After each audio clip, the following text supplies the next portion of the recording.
Using a Medicaid Compliant Annuity, or MCA for short, is a quick and simple way to spend down a Medicaid applicant's excess countable assets and accelerate eligibility for benefits. Since a single applicant can typically only keep about $2,000 worth of countable assets and is subject to income limitations, the options for planning for a single person can be more limited than planning for a married couple. However, an MCA can still help them achieve Medicaid eligibility while protecting some of their nest egg. When planning for a single person, we typically use one of two strategies. The first is the gift MCA plan. With this strategy, the applicant intentionally divests about half of their assets by way of a gift to a loved one and uses the other half to purchase an MCA.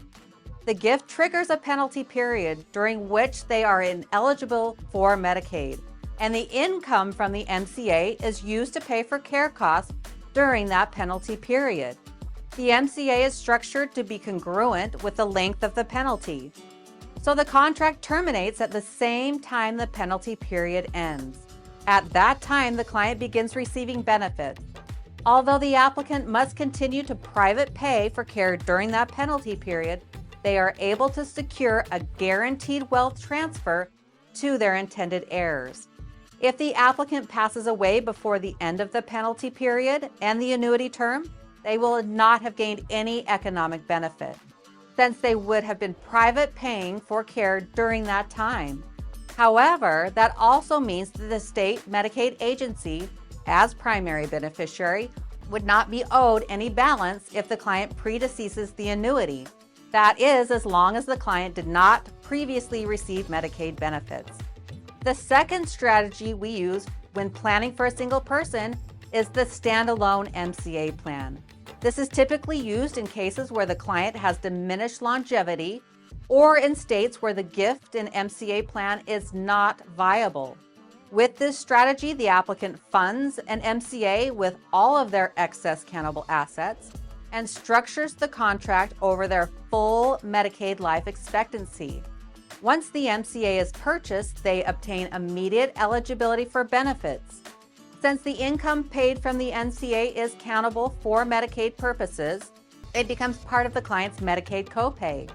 The savings for this strategy lie in the difference between the private pay rate of the facility and the Medicaid reimbursement rate, which is the amount paid by Medicaid to the facility. Upon the individual's passing, the state Medicaid agency, as primary beneficiary, is entitled to recover from the remaining MCA funds. Any funds remaining after the reimbursement will then be distributed to the contingent beneficiaries. The goal is to minimize Medicaid's claim and produce a wealth transfer to the client's intended heirs. With the standalone MCA plan, the applicant achieves immediate Medicaid eligibility and has the potential to produce a large wealth transfer to their intended heirs.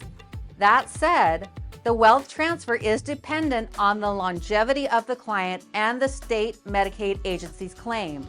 The longer the client lives, the more the state can recover, and the less that is transferred to the contingent beneficiaries. For more information on planning for a single person or for a complimentary case analysis, contact our office.